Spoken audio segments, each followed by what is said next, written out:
भगवान ने माया रच के हमें फंसा दिया। उनका भाई सही बात पूछो तो भगवान ने नहीं फंसाया, आप ही फंसे हो। भगवान ने नहीं फंसाया, क्यों? क्योंकि आप ही वही हो।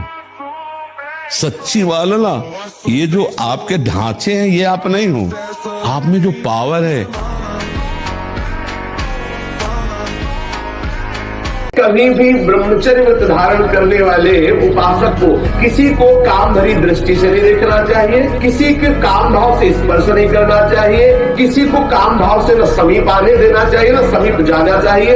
कभी भी एकांत में बैठकर मजाक नहीं करना चाहिए, कभी भी एकांत में बैठकर बातचीत नहीं करनी चाहिए। ब्रह्मचर्य व्रत धारण करने वाले को स्त्री का संग कदापि नहीं करना चाहिए। ब्रह्मचर्य पवित्र आहार, संकल्प बल और शरीर बल दोनों बल पुष्ट होता है। किसी ने कहा कि महाराज जी, यही प्रश्न किया था एकांती में कि आप और आपके चेले बड़े अष्टपुष्ट है, आप अच्छा दूर से देख के बताओ क्या हम आपको लगते हैं किडनी फेलियर है? आप विचार करके देखो। क्यों? क्योंकि हम हर समय प्रसन्न रहते हैं। दुखों से लड़ना पड़ेगा, दुखों को जीतना पड़ेगा। ये संसार दुखालयम है, संघर्ष करना पड़ेगा। संघर्ष हमारा जीवन है। हम कह रहे हैं 5 मिनट आप बाबागिरी वाला काम करो। 5 मिनट अपने मन को एक नाम में 5 मिनट लगा के दिखाओ, हटने न पावे 5 मिनट, तो फिर पता चले बाबागिरी क्या। 24 घंटे परमात्मा में चित्त को लगाना और सबकी सहना, हर दुख सुख सहना। आप क्या समझते हो केवल भोजन की जरूरत है क्या? अरे सबके पास हृदय है, सबके पास शरीर है।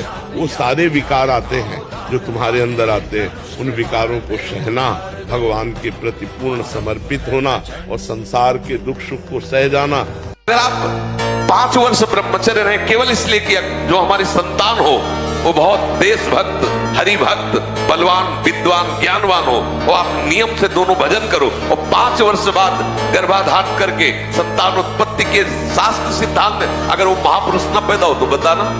अब ये खान पान ठीक नहीं, आचरण ठीक नहीं, पवित्र नहीं हो। एक किसान भी खेती को सुरक्षित और तैयार करता है तो उसमें अच्छी फसल होती है। तुमने ब्रह्मचर्य को जाना ही नहीं, इधर उधर से हर तरह से भ्रष्ट आचरण। अब वो संतान कैसे हुई? हम देखा गोदी में चश्मा लगा, भगवान गोदी में है, शुगर है 500। अब बोलो इनको जवानी आएगी कभी? ब्रह्मचारी को कब्ज से बचना चाहिए। बहुत सहज सरल उपाय है कब्ज नष्ट होने का। इसका हमने वर्षों प्रयोग किया है। वो छोटी हल पीस लीजिए, उसको एक डिब्बे में रख लीजिए और ईसबगोल की भूसी, एक कटोरी में 2 चम्मच ईसबगोल की भूसी डालिए और 1 चम्मच या 1.5 चम्मच छोटी हल डालिए। दोनों को मिला दीजिए और पाउडर ऐसे थोड़ा मुंह में डालिए और दूध से ऐसे ऐसे करके फिर लीजिए और 250 ग्राम दूध, ज्यादा दूध नहीं, 250-300 ग्राम दूध ले लीजिए और इसको 1 हफ्ता लेते रहिए। अपने आप आंतों को सही करके कब्जियत नहीं होने पाए। अल्प आहार करें, जो शांत रहेगा, चित्त बात करने का मन नहीं करेगा। और जब अधिक भोजन तो आप भोक्ता बन करके अधिक पा रहे हैं ना, यही तो आपके सब इंद्रियों को खुला छोड़ देगा। ये जो आपके इंद्रियों पर शासन करने का स्वभाव, हर गाड़ी में ब्रेक होता है, अगर ब्रेक ना हो तो नष्ट हो जाएगा। मर जाऊंगा पर गलत नहीं करूंगा। सही चलने की यही परीक्षा है। जब हम सही चलें और हमें गलत कहा जाए और हम अपने मार्ग से हिले नहीं, हमारे साथ गलत किया जाए, गलत कहा जाए और हम सही चल रहे हैं, हम सही ही चलें, यही हमारी परीक्षा है। ये थोड़ी कि हम दुखी हो जाए, बैठकर रोने लगे। ना गर्मा गर्म भोजन, ना गर्मा गर्म जल से स्नान। अगर आप ऐसा गर्म जल से ही स्नान करेंगे तो आप बहुत कमजोर हो जाएंगे।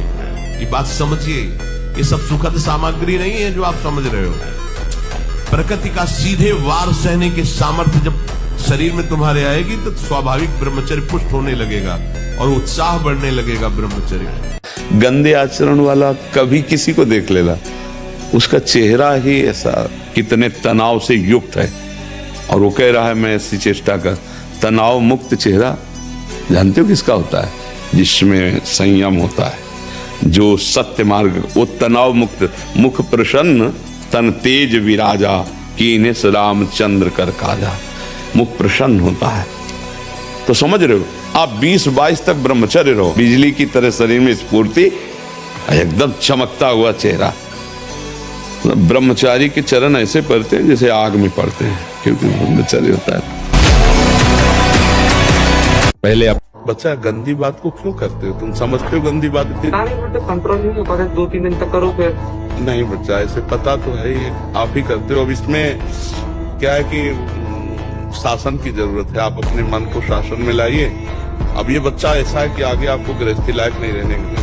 नष्ट नाड़ियों का घर्षण करने से उनकी इतनी शक्ति क्षीण हो जाती है कि वो गृहस्थ में संतान उत्पत्ति के लायक नहीं रहते। वो आवेश में आएंगे और फेल हो जाएंगे, वो गृहस्थ लायक नहीं रहते। ये बहुत खतरनाक चीज है जो हस्तमैथुन क्रिया है, ये बहुत खतरनाक, किसी को भी नहीं करनी चाहिए। ये ब्रह्म शक्ति है, जीवनी शक्ति, इसको ऐसे नष्ट किया जाता है।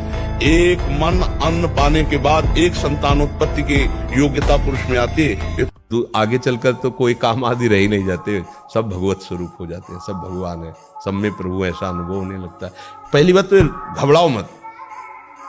ये जो हमारा रोना धोना शुरू हो जाता है, ये सबसे बड़ी हानि है। शत्रु पक्ष के लिए तुम इतने कमजोर हो गए हो। अरे भाई ऐसा नहीं, हम भगवान के बच्चे हैं यार, मतलब ऐसा क्या, वो भगवान की शक्ति से शक्तिमान होकर त्रिभुवन में झंडा फहरा रहा है और हम भगवान के बच्चे होकर रो रहे हैं यार, कैसे? मतलब हम भगवान को अपना नहीं माने, इसीलिए सच्ची बात है। जिस दिन आप अपने गुरु के हो जाओगे, भगवान के हो जाओगे, तो आपके अंदर एक तेज आ जाएगा, एक शक्ति आ जाएगी, सबसे लड़ने की सामर्थ्य आ जाएगी। साधु अकेला होता है, पूरा संसार एक तरफ होता है। सच्ची बात वाले में जो सत्य मार्ग के साधु है, अकेला होता है। हर संसार का व्यक्ति, वस्तु, स्थान उसको परास्त करने के लिए होता है और वो अपने चिंतन को सबसे समेट कर एकमात्र भगवान में लगाता है। तभी जयति जयति जग उच्चरे, तभी उसको नमस्कार करते हैं, उसे प्रणाम करते हैं। तो वो तुम भी बन सकते हो, गृहस्थ में होते हुए भी वैसे बना जा सकता है। इसलिए हमारी प्रार्थना है, पहले तो आप रोइए मत, किसी भी पीड़ा में रोइए। रोना है तो प्रभु के प्यार में रोइए, बस। ये आंसू केवल प्रभु के प्यार के लिए नहीं, हर परिस्थिति को सहने के लिए तैयार रहो। भगवान के जन हो, ऐसे छोटी मोटी बात है, रो दिया बच्चों की तरह नहीं। 100 बार गिरेंगे फिर भी हम चढ़ाई करेंगे इस पर। इसका अभ्यास है हमको नष्ट करने का। तो आज से हम प्रण लेते हैं कि तू हमें कितनी बार गिराएगा। अविनाशी का बच्चा हूं, अविनाशी ही हूं। शरीर बदलते रहेंगे लेकिन हम तेरे को देख लेंगे एक दिन तुम जीत जाओगे। अपने मन के ऊपर हर समय दृष्टि रखनी। उपासक शब्द इसीलिए है, इसे ही पुरुष नहीं रख सकता। उपासक को हर समय मन पर दृष्टि रखना है। क्या सोच रहा है, ऐसा क्यों सोच लिया इसने, ऐसा क्यों ये प्रेरणा आई? क्या हमारा भोजन गलत हुआ, क्या संग गलत हुआ, क्या हुआ? पूरी जांच हो रही। आप सच्ची मानना, प्रारंभिक बात तो अलग है कि मन पूर्वश, नहीं तो ऐसा नहीं है कि काम के विषय में सोचने लगे, ये लोभ के विषय, ऐसा नहीं है। आपका संग गलत हुआ, आपका दर्शन गलत हुआ, आपका गलत श्रवण हुआ, भोजन गलत हुआ, तो ही हो सकता है। नहीं ऐसे नहीं कि भगवत चिंतन की धारा में बीच में काम आ जाए, बीच में क्रोध आ जाए। ये मृत्यु लोक है, यहां पास से आए हो, 70 वर्ष, 80 वर्ष, 50 वर्ष, 5 वर्ष, 10 वर्ष, 15 वर्ष, 6 महीने, 9 महीने, जितने इतने पास है, और यहां ये तक छीन लिया जाता है। ये कपड़ा है, सब कुछ छीन लिया जाता है। यहां से जब जाओगे ना, एक सीमा में हो, और जहां जाओगे तो सब छीन लेगा काल और मृत्यु। अब रह क्या गया? रह वो गया भगवत। विद्यालयों में ब्रह्मचर्य की तो शिक्षा नहीं दी जाती, और एक शिक्षा जुड़ गई है कि आप ब्रह्मचर्य क्षीण करें तो कोई हानि नहीं है, ऐसा डॉक्टर बताते हैं, और ऐसा उनको उपदेश मिलता है प्रायः। ऐसा जो उत्साह बढ़ाने वाले लोग हैं वो भी कहने लगे, सर्वनाश कर दिया बच्चों का। अभी 13, 14, 15, 16, 18 की अवस्था है, और वो अन्य क्रियाओं द्वारा अपनी जीवनी शक्ति का नाश करने लगे। मैं अपनी गर्दन कटा सकता हूं, लेकिन अपने साधन को नहीं नष्ट होने दूंगा। नहीं तो मनोरंजन के लिए बहुत बढ़िया संसार है। माया ऐसे अवसर फेंक देती है एक ही मनोरंजन थोड़ी है, नेत्रों का, श्रवणेन्द्रिय का, घ्राणेन्द्रिय का, रसेंद्रिय का, जनेन्द्रिय का, इन वेगों को सहना बहुत कठिन है और इनके मनोरंजन के लिए फिर व्यवस्था कर देती है। क्योंकि भगवत प्राप्ति करना चाहते हो ना, तो मनोरंजन वाटिका में आओ, तो जो कहता है नहीं। इसीलिए पूर्व में गुरुकुल भेजा जाता था, बिल्कुल भोग विलासता से दूर, एकांत में महान ब्रह्म ऋषियों के शासन में, चाहे वो राजकुमार हो चाहे गृहस्थ बालक हो, एक ही संगत में बैठाल कर अध्यात्म विद्या के द्वारा, नियम संयम यम के द्वारा उन्हें पूर्ण किया जाता था। उनका ज्ञान पूर्ण, उनका संयम पूर्ण, विचार उनका सत्य, फिर वहां निर्णय लिया जाता था। अब मैं आजीवन नैष्ठिक ब्रह्मचारी रहकर संन्यास लूंगा, अब मैं गृहस्थ में जाऊंगा। दोनों की पद्धतियां थी। गुरुजनों को संतुष्ट करके एक विरक्त मार्ग में चले जाते, गृहस्थ मार्ग में। जो गृहस्थ मार्ग में जाते, पाणी ग्रहण हुआ, उसमें भी गुरुकुल में रहकर शिक्षा मिली है। कब, कैसे, किस विधान से हमें ब्रह्मचर्य का गृहस्थ में प्रयोग करना है। ऐसा नहीं कि मनमानी व्यभिचार प्रवृत्ति। यहाँ ब्रह्मचर्य एक विलक्षण महाव्रत है। शरीर में सहने की सामर्थ्य ब्रह्मचर्य से आती। गर्मी, सर्दी, बरसात, मान अपमान, निंदा, स्तुति, ये ब्रह्मचर्य से सहने से ब्रह्मचारी का एक एक रोम तेज से युक्त होने लगता है। ब्रह्मचारी कभी विचारों से दरिद्र नहीं होता है, चिंता नहीं होती, अशांति नहीं होती। ब्रह्मचर्य समस्त दोषों का नाश कर देता है।